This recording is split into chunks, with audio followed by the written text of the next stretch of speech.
Hey guys, आज का episode बहुत ही मजेदार होने वाला है। तो लास्ट एपिसोड में हमने देखा था कि ओल्ड क्लान मास्टर की वजह से सुजियान ने टैंकलान को छोड़ दिया था और लान कुई जिंगटैन के पीछे ही पड़ गया था। देन स्वार्डन फिर आज के एपिसोड स्टार्टिंग होता है सू माउंटेन के 3 डिसाइपल से, जो कि एक प्रॉब्लम में फंस गए थे। वो प्रॉब्लम ये थी कि उन्हें कुछ डेमन ने घेर लिया था। वो तीनों पूरी प्लानिंग के साथ उन डेमन पर अटैक कर देते हैं, लेकिन डेमन ज्यादा ताकतवर होने की वजह से उन तीनों को उससे फाइट करना बहुत ही मुश्किल हो जाता है। तब उन तीनों को मदद करने के लिए वहाँ पर सू चांगचिंग आ जाते हैं। वो अपनी एबिलिटी को खूब अच्छी तरीके से यूज करते हैं और सारे डेमन को मार गिराता है। फिर वो अपने सारे पावर को यूज करके उन डेमन को सील कर देता है। उसके बाद 3 डिसाइपल उसका शुक्रिया अदा करते हैं। सू चांगचिंग कहता है कि मैं अब सू माउंटेन से बिलोंग नहीं करता हूँ, तो इसलिए तुम लोग मुझे शुक्रिया मत कहो। उनमें से एक डिसाइपल कहता है चाहे कुछ भी हो जाए, आप हमारे मास्टर है और हमेशा रहेंगे। देन चांगचिंग पूछता है डेमन लॉ टावर पर कुछ हुआ था क्या? जवाब देते हुए डिसाइपल कहता है कि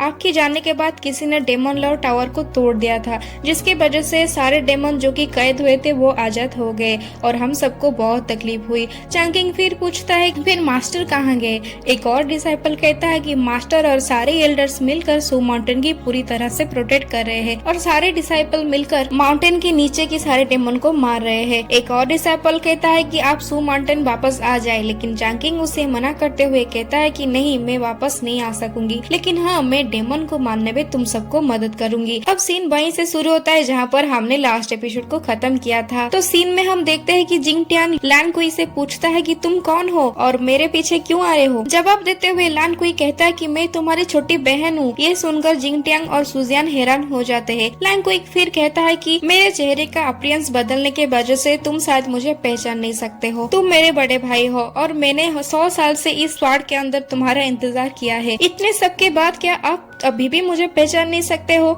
जिंगटियान कहता है कि रुको, ये सवाल मुझे अपनी ग्रैंडपा से पूछने दो, जो कि अब इस दुनिया में नहीं रहे हैं। फिर वो अपना स्वार्ड को दिखाते हुए कहता है कि क्या तुम इसी स्वार्ड के अंदर थे? कहीं तुम एक स्वार्ड स्पिरिट तो नहीं हो? लान कोई कहता है कि स्वार्ड स्पिरिट वो क्या होता है? सुजियान कहता है कि हमें बहुत जल्दी थंडर हॉल के हेडक्वार्टर में पहुंचना होगा, तुम दोनों मेरे साथ चलो। जैसे ही वो लोग जाने लगते हैं, तब लान कुई की एक और रेड वाला डिमोनिक फॉर्म में आ जाती है और एक और आवाज में कहती है कि मेरे पास एक प्लान है। उसको एक और कॉस्ट्यूम में देखकर वो दोनों हैरान हो जाते हैं। जिंगटियान उसे पूछता है कि तुमने खुद का रंग क्यों बदल दिया? देन लान कोई सुजियान को देखकर जिंगटियान से कहता है कि ये लड़की कौन है? क्या ये लड़की तुम्हारी मेड है? इस बात पर सुजियान बहुत भड़क जाती है। उसे शांत करने के लिए जिंगटियान उसे कहता है कि नहीं, इस लड़की का गुलाम मैं हूँ। वो लान कोई से पूछता है कि क्या सच में तुम्हारे पास कोई प्लान है? जवाब देते हुए लान कोई कहती है कि इस स्वार्ड को प्रिंसेस लोंगयान ने एक एंशिएंट स्क्रिप्ट के अनुसार बनाया था। इस स्वार्ड के पास फ्लाइंग एबिलिटी भी है। इस एबिलिटी के वजह से तुम अपने हर सफर को कुछ ही सेकंड में कर सकते हो। ये सुनने के बाद जिंगटियान बहुत खुश हो जाता है और उसे कहता है कि तुम प्लीज मुझे ये फ्लैंक टेक्निक बता दो। लान कोई अब उसके कान में कुछ कहती है। देन जिंगटियान अपने गले को ठीक करके कहता है कि हेवनली स्पिरिट और योर स्पिरिट, मैं अपने बहन से बहुत ज्यादा प्यार करती हूँ। ये सुनकर सुजियान बहुत गुस्सा हो जाता है, लेकिन सुजियान का परवाह न करते हुए जिंगटियान अपने मंत्र को कहते ही रहता है। कुछ देर बाद वो स्वार्ड हवा में उड़ने लगता है। ये देखकर वो स्वार्ड पर चढ़ जाता है और हवा में उड़ने लगता है। सुजियान लान कुई से कहता है कि ये तो कोई बड़ी बात नहीं है, ये स्वार्ड तो सिर्फ एक ही इंसान को ही उड़ा ले सकता है ना? उसे जवाब में लान कुई कहती है कि ये स्वार्ड 8 लोगों को एक साथ उड़ा ले जा सकता है। इसके बाद वो वापस उस स्वार्ड के अंदर चला जाता है। अब सुजियान जिंगटियान को जोर से आवाज देके बुलाती है। आवाज सुनकर जिंगटियान उसके पास आ जाती है और हाथ से पकड़कर उसे भी स्वार्ड के ऊपर उठा लेती है। जब जिंगटियान स्वार्ड पर कंट्रोल नहीं कर पाता है, तब सुजियान घबराकर उसे बैग से हक कर लेती है। अब जिंगटियान का चेहरा चमक उठता है। फिर धीरे धीरे से वो स्वार्ड पर अपना कंट्रोल कर लेता है। कुछ देर बाद वो बादलों की खूबसूरत नजारे देखते हैं। तभी जिंगटियान कहता है कि देखो, दूर से कुछ विलेज नजर आ रहे हैं, हमें वहाँ जाना चाहिए। देन वो दोनों विलेज की तरफ बढ़ने लगते हैं। उसके बाद वो दोनों टियान सिटी में आकर पहुँच जाते हैं। वो दोनों देखते हैं उस सिटी के लोग कुछ अजीब तरह से बर्ताव कर रहे थे। तभी सुजियान को एक इंसान दिखाई देता है। जिंगटियान जैसे ही आगे बढ़ता है उसे कुछ बातें करने के लिए वो इंसान वहीं पर गिर पड़ता है। ये देखकर सुजियन डर जाता है और जिंग टियान के हाथ पकड़कर वहाँ से ले जाती है। चलते वक्त स्वार जिंग टियान से कहता है कि इन लोगों का सोल करप्ट हो चुका है और तो और उनकी आसपास डेथ एनर्जी घूम रही है। तब सुजियन को एक छोटी सी बच्ची दिखाई देती है और वो दोनों उस बच्ची के पास चले जाते हैं। सुजियन उस बच्ची से कहती है कि तुम यहाँ पे अकेली क्या कर रहे हो। वो बच्ची कहती है कि मुझे बहुत जोरों से भूख लग रही है, क्या आप मुझे कुछ खाने को दे सकते हैं। उसके बाद सुजियन अपनी बैग में से निकाल कर कुछ खाने की चीज यानी ब्रेड उसे दे देती है। वो बच्ची ब्रेड को लेते हुए कहता है मुझे मेरी मम्मा ने कहा था कि अनजान लोगों से कुछ नहीं लेना, इसके बदले में तुम्हें ये डॉल दे रही हूँ। सुजियन उस डॉल को वापस करते हुए कहता है नहीं, ये डॉल अपने पास ही रखो। देन वो बच्ची उस ब्रेड को वापस कर देती है और कहती है कि अगर आप डॉल नहीं लेंगे तो मैं भी ब्रेड नहीं लूंगी। जिंग टियान उससे कहता है कि ये डॉल तो बहुत प्यारी है, तो फिर मुझे ये दे दो, उसके बदले तुम खाना खा लो। और उस बच्ची खाना खाने लगती है। फिर वो उस बच्ची से पूछता है कि क्या तुम हमें बता सकते हो कि ये लोग इस तरह से बर्ताव क्यों कर रहे हैं। बच्ची उसे जवाब देते हुए कहती है कि यहाँ के लोगों के पास खाने के लिए कुछ भी नहीं है, इसीलिए ये सब इमोर्टल पिल खा रहे हैं।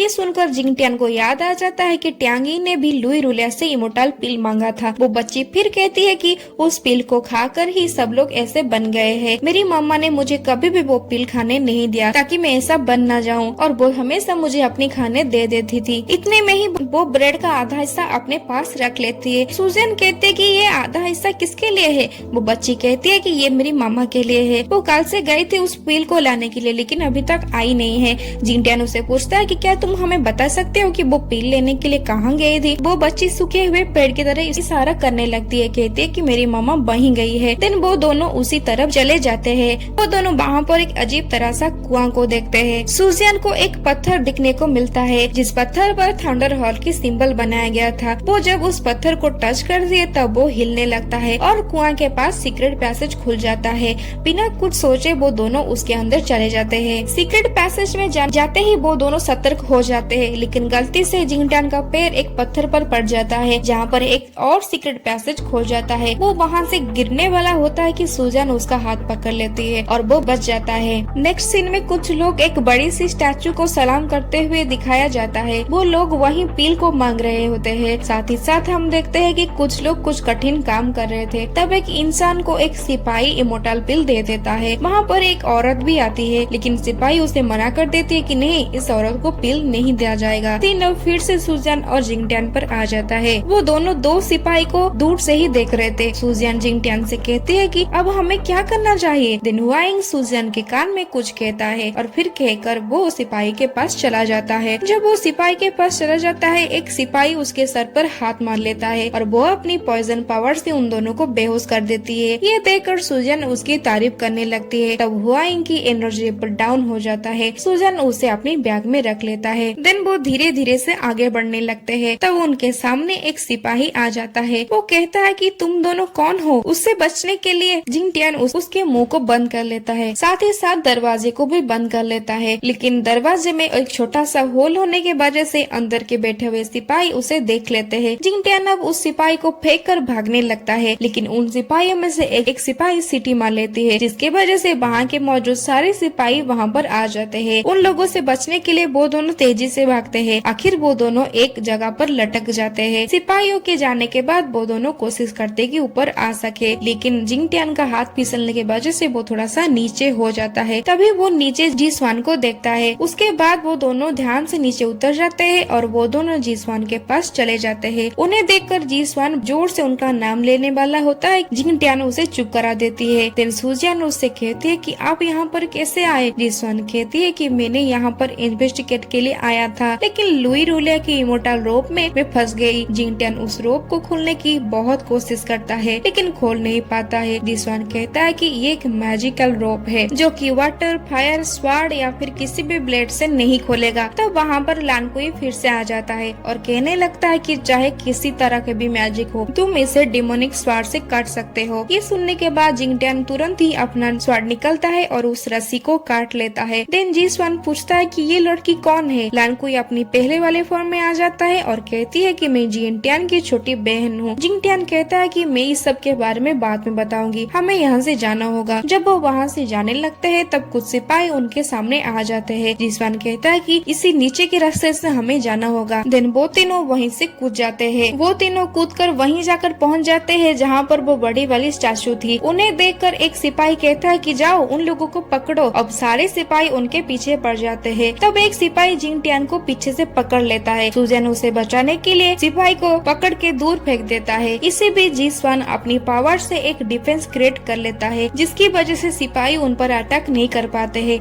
इसी तरह वो तीनों पीछे पीछे जाकर एक दरवाजे के पास पहुंच जाते हैं और तीनों मिलकर उस दरवाजे को खोल देते हैं, अंदर चले जाते हैं और दरवाजे को दोबारा से बंद कर देते हैं। तब एक सिपाही कहता है कि हॉल मास्टर अंदर में है और वो कल्टीवेशन कर रहे हैं, हमें उन्हें डिस्टर्ब नहीं करना चाहिए। जब वो तीनों अंदर जाने लगते हैं तब सारे के सारे मसाल अपने आप जलने लग जाते हैं। वो तीनों वहाँ पर एक ब्लड पूल को देखते हैं। देन वो ब्लड पूल उबलने लगता है और उसमें से निकल कर आता है लुई रुलिया। उन लोगों को देखकर वो कहता है कि तुम दोनों फिर से मेरे सामने आ गए, आज तो मैं तुम लोगों को नहीं छोड़ूंगा। सुजियान कहता है कि यही वो घटिया इंसान है जिसने मेरी ग्रैंडपा को मारा है। डी स्वान कहता है कि ये तो एक आम सा इंसान है, ये इतना पावरफुल कैसे हो सकता है। वो उसे पूछता है कि सच बताओ कि तुम्हारे पीछे कौन तुम्हें सपोर्ट कर रहा है। देन लुई रुलिया कहता है कि तुम ये जानकर क्या कर लोगे, अभी तो कुछ ही देर में तुम तीनों को मारने वाला हूँ। इतने में ही वो उन तीनों पर अटैक कर देता है। जिंग टियान उसे रोकने की कोशिश करता है, लेकिन लुई रुलिया ज्यादा ताकतवर होने की वजह से वो जिंग टियान को भी मार के दूर फेंक देता है। इसके बाद सुजियान अपनी पावर को यूज करता है और लुई रुलिया को रोकने की बहुत कोशिश करता है। इसी वक्त सुजियान लुई रुलिया पर भी अटैक कर देती है, लेकिन लुई रुलिया उसे भी मारकर फेंक देता है। फिर वो जिंग टियान को उठाकर बहुत पीटने लगता है। जिसवान फिर अपनी पावर को इस्तेमाल करता है और उस पर अटैक कर देता है। इस बार लुई रुलिया थोड़ा घायल हो जाता है। तब उसकी नजर सुजियान पर पड़ता है। वो सीधा सुजियान के पास जाता है और उसे उठा लेता है। उठाकर वो अपनी स्पिरिचुअल एनर्जी को यूज करने लगता है। ये देखकर जिंग टियान का डिमोनिक पावर एक्टिवेट हो जाता है और वो अपनी फुल पावर से उस पर अटैक कर देता है। तब सुजियान नीचे गिर पड़ता है। अब लुई रुलिया अपनी ह्यूमन फॉर्म में आ जाता है। वो अपनी इमोर्टल मास्टर से मदद मांगने लगता है कि मुझे आकर बचा लो। तब वही डेमोनिक स्वॉर्ड पूरी तेजी से वहाँ पर आ जाता है। अब उसकी पावर से वो तीनों पीछे हो जाते हैं। तब वो स्वॉर्ड एक ह्यूमन फॉर्म में आ जाता है। वो इंसान कोई और नहीं बल्कि सू माउंटेन की सेट लीगर किंग वे होते हैं। इसी के साथ एंड होती है आज के एपिसोड। आगे की इंटरेस्टिंग एपिसोड देखने के लिए अनिम टाइम 3516 को सब्सक्राइब कर लीजिए। अगर आप प्रीवियस एपिसोड्स देखना चाहते हैं तो डिस्क्रिप्शन बॉक्स में लिंक है, चाहे तो आप चेक कर सकते हैं। Okay, thank you.